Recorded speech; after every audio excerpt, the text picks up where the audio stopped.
नमस्कार, मी उज्ज्वला. मराठमोळी जीवन चॅनलमध्ये तुमचं सगळ्यांचं मनापासून खूप खूप स्वागत. गणपती बाप्पाच्या 10 दिवसाच्या 10 नैवेद्याच्या थाळीमध्ये आज आपण खास अशी सगळ्यांच्या आवडीची प्रत्येक सणाला प्रत्येक नैवेद्याच्या थाळीत ह्या थाळीला फार महत्त्व असतं, ती म्हणजे महाराष्ट्रीयन पुरणपोळी. गौरायासुद्धा अगदी रविवारीच येतात आहे आणि गौरायांनासुद्धा आपण पुरणपोळीचा नैवेद्य केला जातो. तर तुम्ही गणपती आणि गौरी गणपतीसाठी ही नैवेद्याची थाळी अगदी तुम्ही 1-1.5 तासामध्ये सहज आणि पटकनी बनवून तयार होऊ शकता. तर चला कोणताच वेळ न घालवता पटकनी आपण आपल्या रेसिपीला सुरुवात करू. सगळ्यात पहिले इथे मी डाळ घेतलेली आहे. आता मी अंदाजे 1.5 वाट्या एवढी डाळ घेतलेली आहे. जवळपास ती अर्धा किलो एवढी भरेल. त्यानंतरनं डाळ आपल्याला चांगली 3-4 पाण्याने स्वच्छ चोळून धुवून घ्यायची आणि नंतरनं आपण कुकरला शिजायला लावणार आहे. घाईचं जेव्हा काम असतं तेव्हा मी शक्यतो कुकरला डाळ शिजायला लावते, कारण कुकरला एकदम मऊसूत शिजली जाते. डाळ कुकरमध्ये घालून घेतली. थोडीशी हळद घालायची म्हणजे पिवळसर कलर येतो पुरणाला. 1 चमचा तेल घालायचा. तेल घातल्यामुळे डाळ चांगली मऊसूत शिजते आणि गरम पाणी घालून आपल्याला 5 शिट्ट्या घ्यायच्या. साधारणतः आपल्याला 5 शिट्ट्या घ्यायच्या. जास्तीत जास्त तुम्ही 5 शिट्ट्या घेऊ शकता किंवा 4 सुद्धा घेऊ शकता. 5 शिट्ट्यांमध्ये डाळ आपली चांगली शिजली गेलेली आहे. आता एक गाळणी घेतलेली आहे. कढईमध्ये स्टँड ठेवलेलं आहे. त्यावरती गाळणी ठेवून आपल्याला पुरण असं वेळून घ्यायचं. पाणी पूर्ण नितळून घ्यायचं आणि त्याच पाण्याची आपण इथे बनवत असतो ती कटाची आमटी.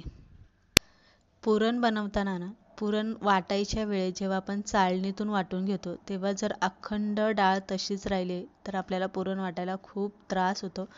अशा वेळेस काय करायचं आहे, मॅचरच्या सहाय्याने पूर्ण डाळ आपल्याला बारीक पुरणासारखी फोडून घ्यायची आहे. आता ज्या वाटीने आपण डाळ मोजून घेतली त्या वाटीने अर्धी वाटी गूळ आणि अर्धी वाटी साखर, विलायची पावडर आपल्याला अर्धा चमचा आणि चिमूटभर मीठ घालून आपल्याला चांगलं हटवून घ्यायचं आणि नंतरनं कढई गॅसवरती ठेवून आपल्याला सारखं हलवत राहायचं, म्हणजे गूळ आणि साखर पटकनी विरघळली जाते. आता इथे मी गॅस मोठा ठेवलेला आहे. गूळ आणि साखर पूर्ण विरघळल्याच्या नंतरनं गॅस थोडासा बारीक करायचा आणि अधनं-मधनं पुरण सारखं हलवत राहायचं आणि नंतरनं आपल्याला ते पूर्ण असं सुक्कं होईपर्यंत इथे आपल्याला हलवत राहायचं. पुरण पूर्ण आपल्याला सुक्कं करून घ्यायचं आहे. जर तुम्ही सारखं हलवत असाल तर गॅस मोठा ठेवला तरी चालेल, पण जर तुम्ही सारखं हलवायला तुम्हाला जमत नसेल तर तुम्ही गॅस मिडियम ठेवा आणि मिडियम गॅसवरती दुसरं काम करता करता तुम्ही हे पुरण बनवू शकता. तर इथे तुम्ही बघू शकताय पुरण अगदी न वाटता सुद्धा एकदम बारीक मऊसूद असं दिसते. थोडंसं तुम्हाला जरी ओलसर वाटलं असलं तरी नंतरनं ते सुकल्यावरती पूर्ण कोरडं होणार आहे आणि मग आपण चाळणीतून वाटून घेणार आहे. आता पुरण आपलं थंड होईपर्यंत आपण आमटीची तयारी करू. खोबरं घेतलेले, बडीशेप, धने, पांढरे तीळ, खसखस, जिरी, फुटाणा डाळ, खडा मसाला, 2 मिरच्या घेतलेल्या हिरव्या, थोडंसं आलं घेतलेलं आहे, 1 टोमॅटो घेतलेला आहे आणि कोथिंबीरचे देठ घेतलेले.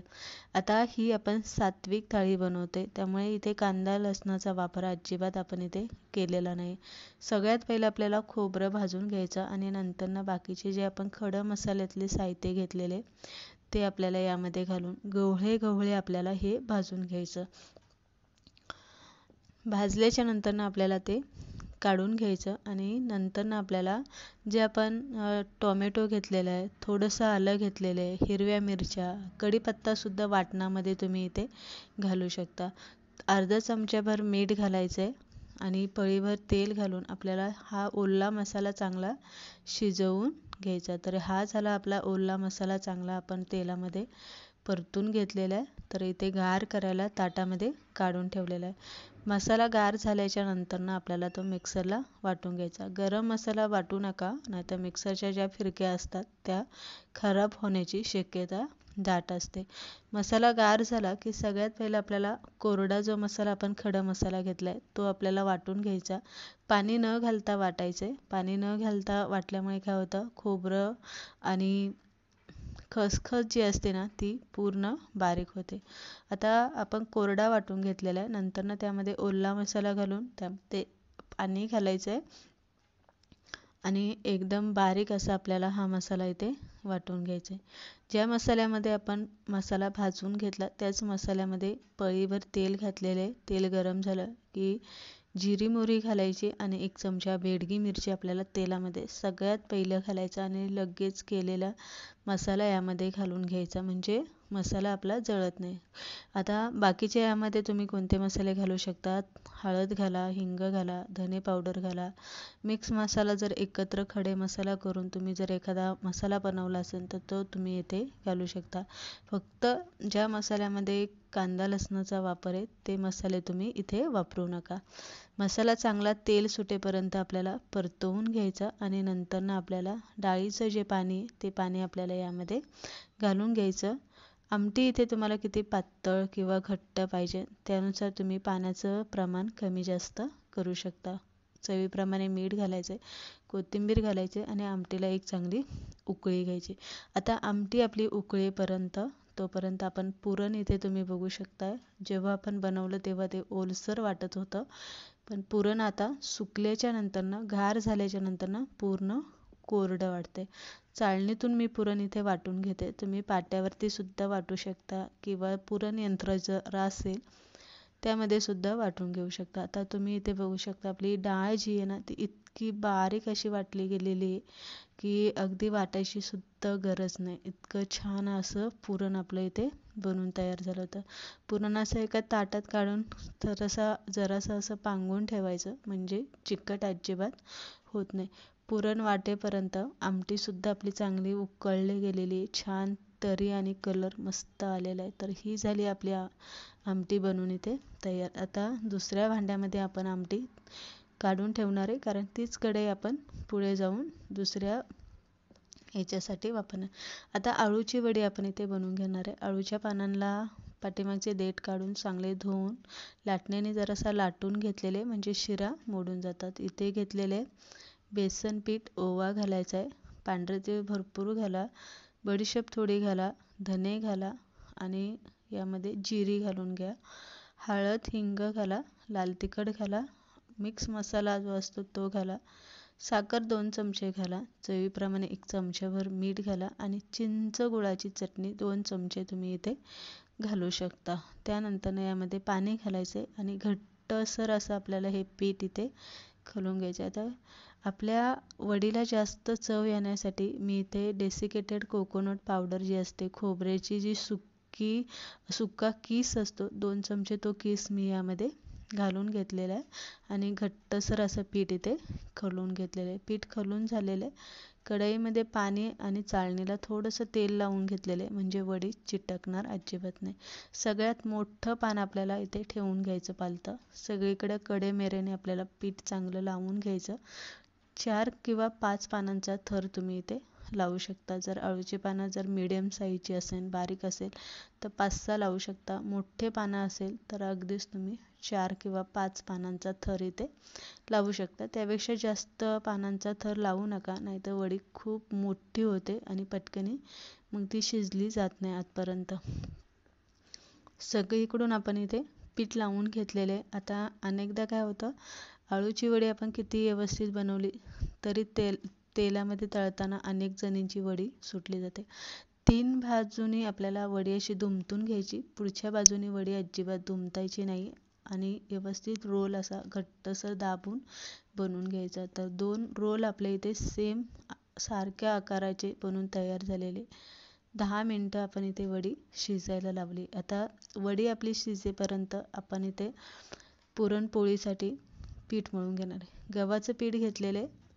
जर तुम्ही पुरणपोळीसाठी गव्हाचं पीठ वापरत असाल तर गिरणीवरून एकदम बारीक असं दळून आणायचं. त्यामध्ये थोडंसं सोयाबीन जे असतं, सोयाबीनचे बी ते घालायचे आणि एकदम बारीक दळून आणायचं. त्यानंतर त्यामध्ये चवीप्रमाणे मीठ आणि थोडीशी हळद घालायची. बाकी मी काहीच घातलेलं नाही आहे, मैदा वगैरे काहीही घातलेलं नाही आहे. फक्त आपलं गव्हाच्या पिठाची पुरणपोळी बनवते. फक्त तुमच्या मळण्यावरती सगळी पुरणपोळीची प्रोसेस अवलंबून आहे. गव्हाचं पीठ पुरणपोळीसाठी कसं मळायचं थोडंसं सैलसर मळायचं. मळल्याच्या नंतर त्यामध्ये एक पळीभर तेल घालायचं आणि मळून घ्यायचं. आता सगळ्यात पहिलं गव्हाचं पीठ तुम्ही मळून ठेवू नका, नाहीतर काय होतं, जास्त वेळ गव्हाचं पीठ आपण मळून ठेवलं ना तर ते काळं पडतं. त्यामुळे काय करायचं आहे, अर्धी तुमची स्वयंपाकाची तयारी झाली की अगोदर 15-20 मिनटं पीठ मळून ठेवायचं. पीठ मळून झाकून ठेवलं साईडला आपण. त्यानंतर वड्यासुद्धा तुम्ही इथे बघू शकताय उकडल्या गेलेल्या. साईडला वड्या गार करायला ठेवून घेऊ. तोपर्यंत आपण इथे भज्यांची तयारी करू. आता मिरची भजी काढणार आहे. बेसन पीठ आणि मिरच्या स्वच्छ धुवून पुसून घेतल्या. बेसन पिठामध्ये थोडासा ओवा, चवीप्रमाणे मीठ, चिमूटभर सोडा घालायचा आहे, हळद घालायची आहे, हिंग घालायचा आहे आणि मीठ घालून घ्यायचे आणि बारीक चिरलेली कोथिंबीर घालून आपल्याला हे पीठ खलवून घ्यायचं आहे. मिरची भजीसाठी आपण हे पीठ खलवतोय, त्यामुळे जास्त पातळ खलवू नका. थोडंसं त्याला असं घट्ट आपल्याला खलवून घ्यायचं. तर इथे तुम्ही बघू शकता या पद्धतीने थोडं थोडं पाणी करून मी घट्टसर असं हे पीठ खलवून घेतलेले.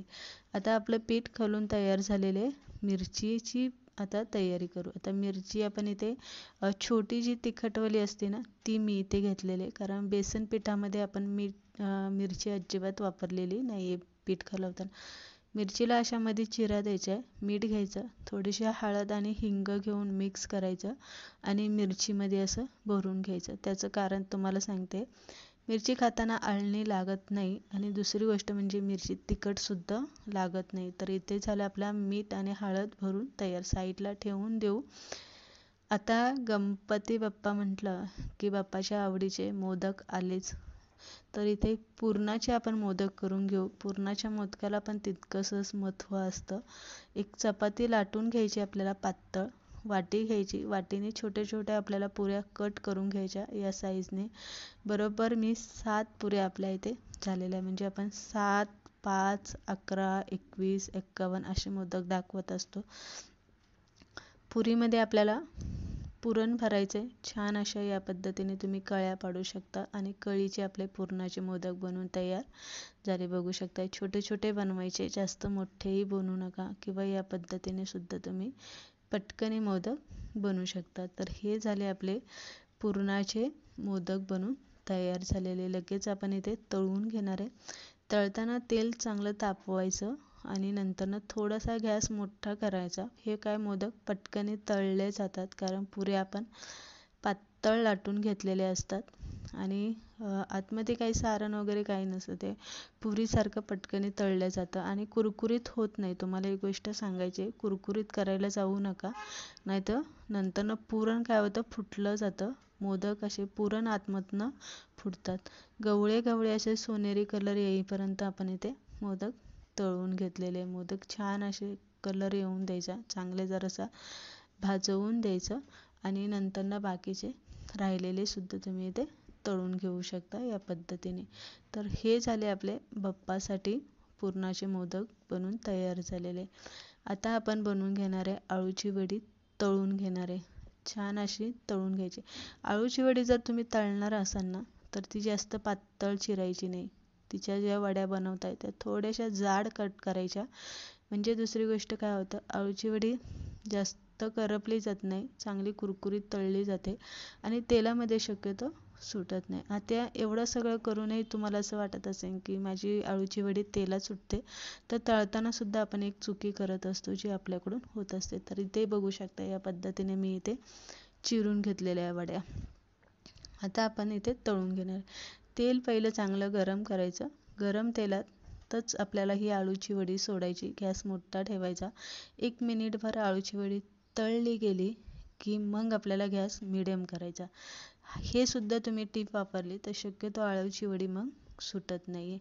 तळली गेली की थोडीशी उलटी करायची आणि चांगला सोनेरी कलर येईपर्यंत, थोडासा कुरकुरीतपणा येईपर्यंत आपल्याला ही वडी इथे तळून घ्यायची. तर इथे तुम्ही बघू शकता तेलामध्ये अजिबात सुटलेल्या नाही आहे, व्यवस्थित कुरकुरीतपणा त्यांना आलेला आहे आणि दुसरी गोष्ट म्हणजे तेलकट अजिबात झालेला नाही आहे. तर इथे झाली आपली नैवेद्यासाठी आळूची वडी बनवून तयार झालेली. छान बनली गेलेली, अगदी पाताश आणि तोंडाला पाणी सुटेल एवढी मस्त आणि कुरकुरीतसुद्धा बनली गेलेली. अळूची वडी आपली इथे बनवून तयार झालेली आहे. त्यानंतर आपण घेणार आहे भजी बनवून घेणार आहे. तर भज्यांचं पीठ इथे परत एकदा चांगलं खलवून घ्यायचं आणि पिठामध्ये या पद्धतीने भज्या मिरची आपल्याला बुडून तेलामध्ये या पद्धतीने सोडून घ्यायची. थोडंसं मिरचीला चांगलं असं पीठ हातावरती खोंग्यात घेऊन लावायचं.